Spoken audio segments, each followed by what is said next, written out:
कहते हैं कि दुनिया में मन सबसे ज्यादा शक्तिशाली चीज होती है। अगर किसी चीज को तुम पूरे मन से चाह लो तो तुम उसे हासिल कर सकते हो। ये मैं नहीं कहता, ये सभी महापुरुषों का कहना है, लेकिन यह सत्य है, यह सच है। तो जो हम अपने मन से चाहते हैं वो हमें हासिल क्यों नहीं होता है? भाई, कोई भी इंसान अपने मन में दुख तो नहीं चाहेगा, लेकिन वो रहता तो दुखी है। हर इंसान अपने मन से तो कामयाब होना चाहता है, खूब पैसा कमाना चाहता है, लेकिन फिर भी वो कामयाब नहीं होता। भला ऐसा दुनिया में कौन इंसान होगा जो अपने मन में ये चाहेगा कि मैं ना कामयाब रहूं या मैं पैसा ना कमाऊं? सोचने की बात है। तो इसमें दो चीजें निकलकर सामने आती हैं। या तो वो महापुरुष गलत थे जिन्होंने ये बात बोली कि मन से चाही हुई चीज हासिल हो जाती है, या फिर हम गलत हैं। आज की कहानी जो मैं आपको सुनाने वाला हूँ उसमें आपको एक ऐसा मंत्र मिलेगा। उसे समझने के बाद आपको एक ऐसा मंत्र पता चलेगा जिससे आप ये समझ पाएंगे कि अपने मन से कोई भी चीज कैसे करवाई जाती है, मन में किसी भी बात का बीज कैसे बोया जाता है। इस कहानी से आपको अच्छी तरह से समझ में आ जाएगा और आप इससे ये भी समझ पाएंगे कि आकर्षण का नियम, लॉ अट्रैक्शन कैसे काम करता है। कहानी छोटी सी है लेकिन बहुत ही गहरी है। इससे पहले कि आप इस कहानी में हो जाएं, चैनल को सब्सक्राइब जरूर कर लें। तो चलिए शुरू करते हैं। एक बार की बात है, एक आदमी के जीवन में सिर्फ दुख ही दुख थे। वो जो भी काम करता उस बेचारे का काम पूरा ही नहीं होता। घर में आता तो घर में कलेश बना रहता, किसी से कोई मदद मांगता तो उसकी कोई मदद नहीं करता। ऐसा लगता था कि चारों ओर से दुखों का पहाड़ उसी पर टूट पड़ा है। उसे समझ नहीं आ रहा था कि मैं इन दुखों से पार कैसे पाऊं। वो दिन रात यही सोचता रहता कि अपने दुखों से छुटकारा कैसे पाना है। इसी कारण से रात में सो भी नहीं पाता था। उसकी आंखों के नीचे बड़े बड़े काले गहरे बन गए थे, जो इस बात का प्रतीत थे कि वो आदमी कितना दुखी है और कितना चिंतित है। कभी कभी उसके मन में आत्महत्या करने के भी ख्याल आते थे, लेकिन अपने परिवार की चिंता करके वो कदम नहीं उठा पाता था। वो इतना दुखी हो गया कि उसने निर्णय किया कि वो इन दुखों से छुटकारा पाके रहेगा। इसके लिए चाहे उसे कितनी भी मेहनत करनी पड़े, कुछ भी करना पड़े, चाहे अंगारों पर चलना पड़े, इन दुखों से छुटकारा हासिल करके रहूंगा। ऐसा ही एक दिन उसने अपने मित्र से पूछा कि मैं अपने जीवन को कैसे सुधारूं। उसके मित्र ने उसे बताया कि तुम किसी बाबा के पास जाओ। बाबाओं के पास ऐसा मंत्र होता है जिससे सारे दुख मिट जाते हैं, जीवन खुशियों से भर जाते हैं और धन संपदा भी हासिल हो जाती है। तुम किसी ऐसे बाबा को ढूंढ लो, बस तुम्हारा काम बन जाएगा। उस आदमी के मन में ये बात पूरी तरह से पक्की बैठ गई कि कोई बाबा ही मेरा दुख दूर कर सकता है, और इसीलिए उसे किसी भी बाबा के बारे में पता चलता तो वो उस बाबा के पास पहुंच जाता, उस बाबा को अपनी समस्या बताता और उससे उसका समाधान पूछता और कहता कि बाबा, मैं कुछ भी करने के लिए तैयार हूँ, लेकिन मेरी इन समस्याओं से मुझे छुटकारा दिला दीजिए। आप जो चाहोगे मैं वो करूँगा, लेकिन मेरे जीवन को सुधार दीजिए। बाबा उसे कुछ टोने टोटके बता देते थे करने के लिए, और बदले में दान दक्षिणा ले लेते थे कि ये टोना टोटका करने के बाद तुम्हारे घर में सुख शांति बनी रहेगी। बस इस टोने टोटके को पूरी विधि के साथ करना। वो आदमी घर लौटकर पूरी विधि के साथ टोने टोटके करने लगा, लेकिन बहुत टोने टोटके करने के बाद भी उसके जीवन में कोई बदलाव नहीं आया। इसके विपरीत उसका जीवन और दुखी हो गया। जो भी बाबा उसे टोना टोटका देता था वो बदले में उससे दान दक्षिणा लेता था, जिससे उसका धन भी धीरे धीरे खत्म हो रहा था। इससे उसके जीवन में दुख और ज्यादा बढ़ गया। तब उसे लगा कि बाबाओं के पास जाने से तो मेरे जीवन में दुख कम होने की बजाय बढ़ते ही जा रहे हैं। तो मुझे क्या करना चाहिए? बाबाओं के पास जाऊं या ना जाऊं?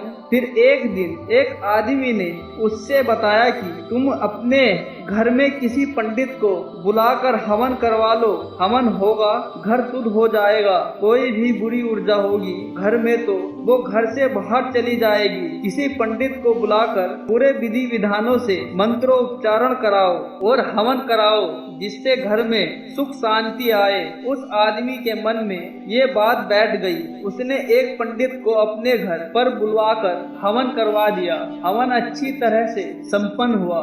बदले में पंडित ने भी अच्छी दान दक्षिणा ली और उसके बाद वो वहां से विदा हो गया। लेकिन कुछ दिनों के बाद उस आदमी को महसूस हुआ कि उसके जीवन में अब भी कोई बदलाव नहीं आया है। अब वो आदमी पूरी तरह से दुखी हो गया। अब वो और ज्यादा परेशान हो गया। अब तो उसे लगने लगा था कि अब तो मेरे जीवन में से दुख कभी खत्म नहीं होंगे, और यही सोच सोचकर उस आदमी का बुरा हाल हो गया था। फिर एक दिन उसे अपने मित्र से एक ऐसे बाबा के बारे में पता चला जो समाधान बताने के लिए कोई दान दक्षिणा नहीं लेता था। उस आदमी को लगा कि ये बाबा दूसरे बाबाओं की तरह नहीं हो सकता, क्योंकि ये दान दक्षिणा तो लेता ही नहीं, और अगर दान दक्षिणा नहीं लेता तो कोई सच में सिद्ध बाबा होगा। और यही सोचकर वो उस बाबा के पास पहुंच जाता है। जब वो आदमी वहां पर पहुंचता है तो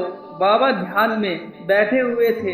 ये देखकर वो आदमी वहीं पर चुपचाप बैठकर ध्यान से बाहर आने का उनका इंतजार करने लगा। थोड़ी देर बाद बाबा ने आंखें खोली तो सामने एक दुखी और परेशान युवक को बैठे देखा। वो उसकी आंखों के नीचे काले काले गहरे देखते ही समझ गया कि ये आदमी अपने जीवन से कितना परेशान है। उसे संबोधित करते हुए बाबा ने पूछा कि क्या चाहते हो, बाबा के पास क्या लेने आए हो। उस आदमी ने कहा कि बाबा मैं अपने जीवन से बहुत परेशान हूँ। मैंने इन दुखों को दूर करने के लिए बहुत सारे रास्ते अपनाए, हर वो तरकीब करके देखी जो किसी बाबा ने मुझसे बताई, हर वो काम किया जो किसी भी इंसान ने मुझसे करने को कहा, लेकिन मेरे जीवन में दुखों में कोई कमी नहीं आई। बाबा इसके विपरीत मेरे जीवन में दुखों में बढ़ोतरी हो गई। मुझे समझ नहीं आ रहा है कि मैं क्या करूं। कभी कभी तो मैं आत्महत्या करने की सोचता हूं, लेकिन अपने परिवार की सोच कर मैं ये कदम नहीं उठा पाता। मैंने आपके बारे में बहुत सुना है बाबा, और मैं बहुत उम्मीद के साथ आपके पास आया हूँ। कृपया करके मुझे कोई ऐसा मार्ग बताएं जिससे मुझे अपने दुखों से छुटकारा मिल जाए। मैं अपने दुखों से छुटकारा पाने के लिए कुछ भी करने के लिए तैयार हूँ। आप मुझे कोई भी रास्ता बताएं, चाहे वो रास्ता कितना भी कठिन हो, मैं उसको पार करके रहूंगा। बाबा ने महसूस किया कि आदमी तो सच में बहुत परेशान है। बाबा ने उसकी बात सुनकर कहा कि बच्चा, दुखों को दूर करने के लिए मंत्र ऐसे ही नहीं मिलते। मंत्र पाने के लिए कुछ करना पड़ता है। तुम कुछ कर सकते हो। ये सुनकर पहले तो उस आदमी ने सोचा कि ये बाबा भी मुझसे दान दक्षिणा ही मांगेंगे, लेकिन और कोई रास्ता ना पाकर कि बाबा जितनी भी आपको दान दक्षिणा चाहिए मैं देने के लिए तैयार हूँ, लेकिन आपका मंत्र सच्चा होना चाहिए, वो पूरा होना चाहिए, उसका फल मुझे मिलना चाहिए। उसके बाद मैं आपको जो भी दान दक्षिणा लेना चाहते हो वो मैं दूंगा। बाबा ने कहा कि दान दक्षिणा तो बहुत छोटी सी चीज है, मुझे वो नहीं चाहिए। इस पर वो आदमी सोच विचार करके बोला, तो बाबा मैं अंगारों पर भी चलने के लिए भी तैयार हूँ, आप मुझे बस आज्ञा दीजिए। बाबा ने कहा कि अंगारों पर चलने वाली छोटी चीज नहीं कराने वाला मैं, जो तुमसे कराने वाला हूँ वो बहुत कठिन मंत्र है, उसे पूरा कर पाओगे। उसने कहा कि बाबा आप मुझे बताइए तो सही, मुझे करना क्या होगा, मैं कुछ भी करने को तैयार हूँ। इस पर बाबा ने उसे कहा कि यहाँ से जब तुम अपने घर जाओगे तो रास्ते में अपने मन में यह दोहराते हुए जाना कि मैं सुखी हूँ, मैं सुखी हूँ, मैं सुखी हूँ। बार बार अपने मन में यही दोहराना और याद रहे जुबान पर ये नहीं आना चाहिए, ये सिर्फ मन में दोहराना है। ये सुनकर वो आदमी बोला, बाबा बस इतनी सी बात, ये तो मैं चुटकी बजा के कर लूंगा, लेकिन इससे होगा क्या? बाबा बोले कि इस मंत्र को करके देखो, वैसे भी तुमने इतने बाबाओं के मंत्र किए हैं, तो इस मंत्र को भी करके देख लो। उस आदमी ने सोचा कि बाबा कुछ दान दक्षिणा तो ले ही नहीं रहे और छोटा सा मंत्र है, इसे तो मैं कर ही लूंगा। वो बोला कि ठीक है बाबा, मैं ये मंत्र जरूर करूंगा। वो आदमी ये कहकर वहां से उठकर चलने लगा, लेकिन जैसे ही वो चलने लगा, पीछे से बाबा ने बोला कि बच्चा एक बात याद रखना, जब तुम ये मंत्र अपने मन में दोहराओगे तो तुम्हारे मन में बंदर के विचार नहीं आने चाहिए, बंदर का ख्याल भी नहीं आना चाहिए, तो ही ये मंत्र सिद्ध होगा। वो आदमी बोला, मुझे तो आज तक बंदर का कोई भी ख्याल या कोई विचार नहीं आया, तो अब क्यों आएगा? आप चिंता मत करिए बाबा, मैं बस मन में यही दोहराऊंगा कि मैं सुखी हूँ, मैं सुखी हूँ। इसके अलावा बंदर का कोई विचार मेरे मन में नहीं आएगा। ये कहकर वह आदमी वहां से चल दिया। वो अपने मन में मैं सुखी हूँ, मैं सुखी हूँ, मैं सुखी हूँ ये दोहराते हुए थोड़ी दूर ही चला था कि उसके मन में अचानक बंदर का ख्याल आ गया। बंदर का ख्याल एक बार आकर और चला भी गया, लेकिन उस आदमी ने सोचा कि आज तक तो मुझे कोई विचार नहीं आया, ये आज बंदर का विचार क्यों आ गया? और ऐसे करके उसने उस बंदर के विचार को पकड़ लिया। वो ये भूल गया कि मुझे क्या मंत्र दोहराना है और वो बंदर के बारे में सोचने लगा।